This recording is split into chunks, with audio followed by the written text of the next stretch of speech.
Hi, it's me, Bill Patton with Visual Training for Tennis. And tomorrow we're going to have two webinars. And I'm going to go over the questions that we're going to answer tomorrow. I might actually start to answer some of them right now just to give you a little something because I don't want to have you leave this video without getting something.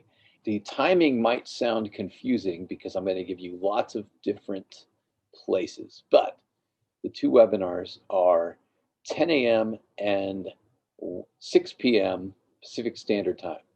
10 a.m., 6 p.m. Pacific Standard Time. 1 p.m. and 9 p.m. Eastern Standard Time. 6 p.m. in the UK. And I don't know how many time zones there are in the UK. Are there one? Are there two? So I'm thinking London. All right. So 6 p.m. in London, and then you can figure it out from there for Europe.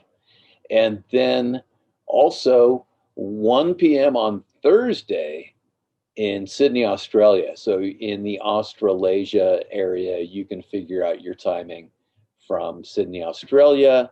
And these questions have been submitted by Ryan Hanrahan.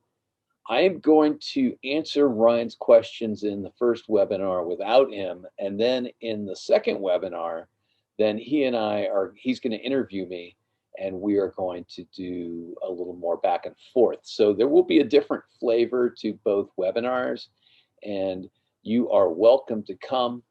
So all you need to do is go to the link that's supplied in the notes here of my YouTube and click through to that, put your name and your email address in, and you're going to get the invitation. So here we go. Here are the questions. All right.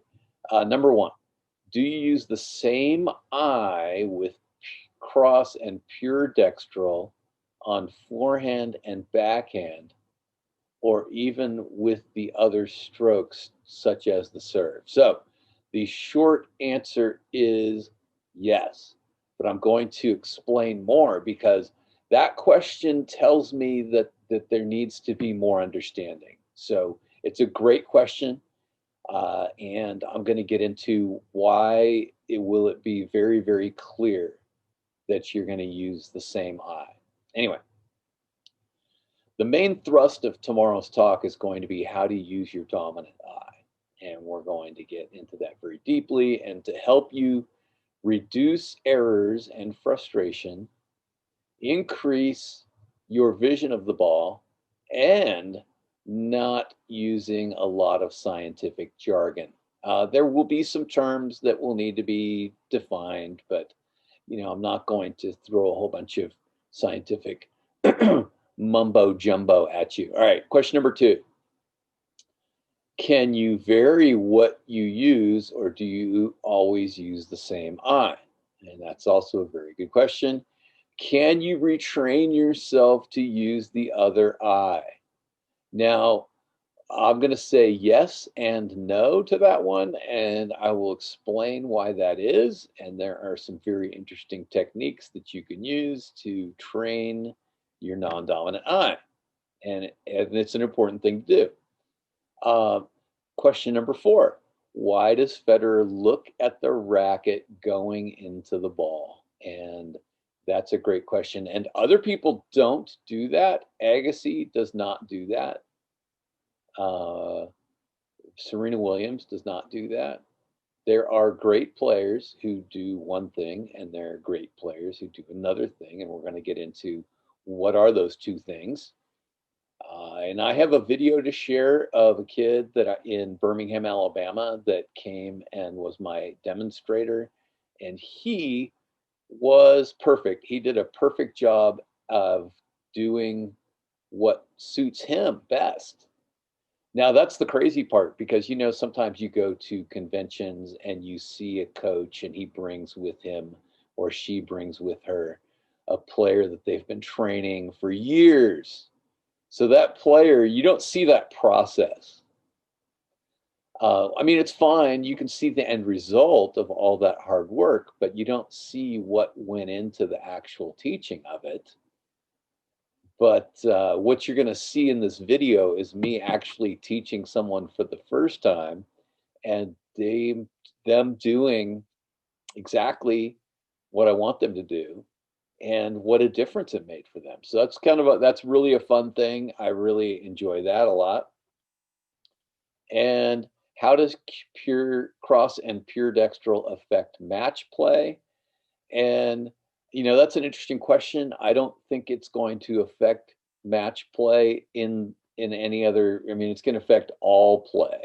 So, uh, so if you're using the